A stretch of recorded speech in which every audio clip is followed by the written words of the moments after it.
자, 대마 흡입과 밀반입 혐의로 재판에 넘겨진 홍정욱 전 한나라당 의원의 딸이 1심에서 2년 6개월의 징역형 그리고 집행유예 3년을 선고받았습니다.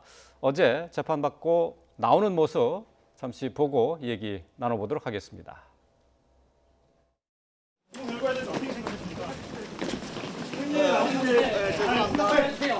진짜 어떠십니까? 물택 때문에 정말 LSD 하셨어요? 최근 재벌과 마약이 문제되고 있는데 어떻게 생각하십니까? 정말 한 번만 하셨습니까? 선거 경과 말씀해 주세요. 어땠나요? 네. 자, 재판 마치고 나오는 홍정욱 전 의원의 딸의 모습을 함께 보셨는데 어제 재판은 그러니까 이제 선고 결과가 결국은 징역 2년 6개월에 집행유예 3년으로 나왔죠.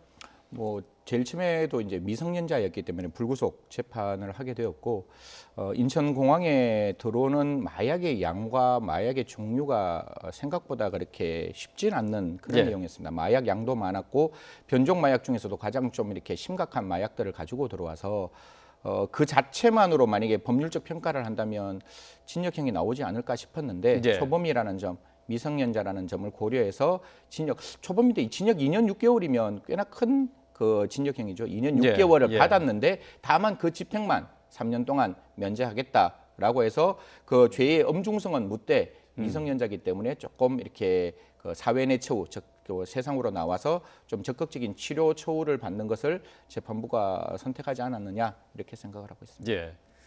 뭐 일단 뭐 말씀하신 것처럼 홍 전 의원의 딸은 18세로 이제 미성년자예요. 근데 지금 이 집행유예 선고 결과가 너무 관대한 것 아니냐, 너무 느슨한 것 아니냐 하는 또 지적도 있습니다. 어떻게 보세요? 일반적으로 이제 전과 없는 초범인 경우에요. 대마랄지 아니면 이제 마약류와 관련된 범죄와 관련해서는 거의 집행유예 선고가 됩니다.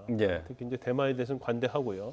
나머지 뭐 메스암페타민이랄지 우리가 말하는 이제 필로폰 이런 것에 대해서는 좀 약간 엄하긴 한데 그런다 하더라도 이제 초범인 경우에는 대부분 이제 집행유예 선고돼요. 그래서 이제 외관적으로만 보면 홍정욱 전 의원 딸이 집행유예 받은 건 이상한 건 없는데 그런데 일반적인 초범에 비해서 좀 다른 부분이 있죠. 첫 번째는 이제 밀반입을 한 번 한 게 아니고 이제 3번에 걸쳐 했고요. 그다음에 흡입도 9번 했고 그다음에 밀반입한 그 마약이 이제 대마 중에서 이제 액상 카트리지 형태로 밀반입했는데 이건 굉장히 대마 중에서 환각이 굉장히 강합니다. 왜냐하면 이 액상을 농축을 해놨기 때문에. 그다음에 이제 그 밀반입한 것 중에서 제일 강한 게 LSD라는 거예요.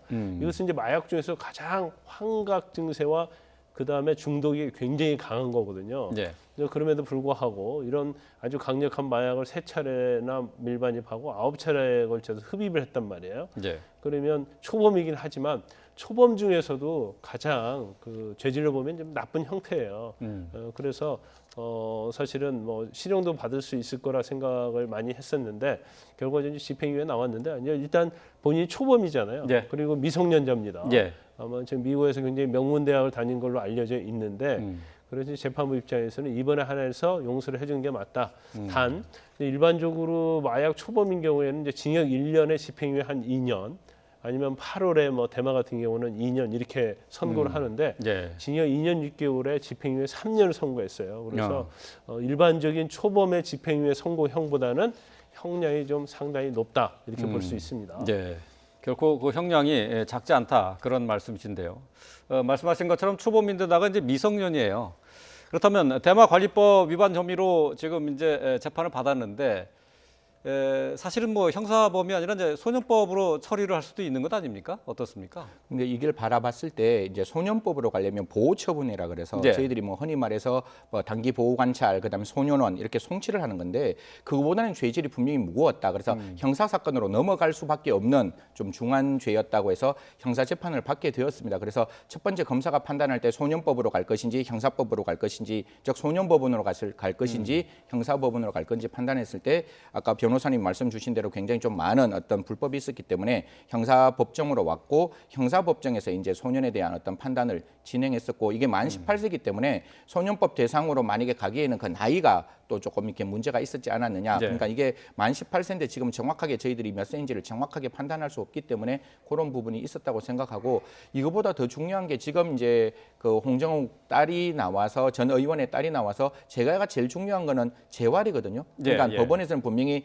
큰일 난다. 절대로 마약에 접근하지 마라라고 훈계를 했는데 예. 그게 실질적으로 마약에 접근하지 않을 수 있도록 정말 제대로 된 치료 처우를 조금 병행하는 것이 가장 중요하지 않을까. 마약이 재범의 어떤 확률이 굉장히 높은 범죄 중에 하나이기 때문에 좀 이렇게 사회적인 차원에서 가정적인 차원에서 이 딸에 대한 어떤 치료 처우를 저희들은 조금 더 집중해야 될 것이라고 생각합니다. 예, 알겠습니다. 자, 마약에 대한 중독 치료가 분명히 필요한 부분이 있을 것 같습니다. 예.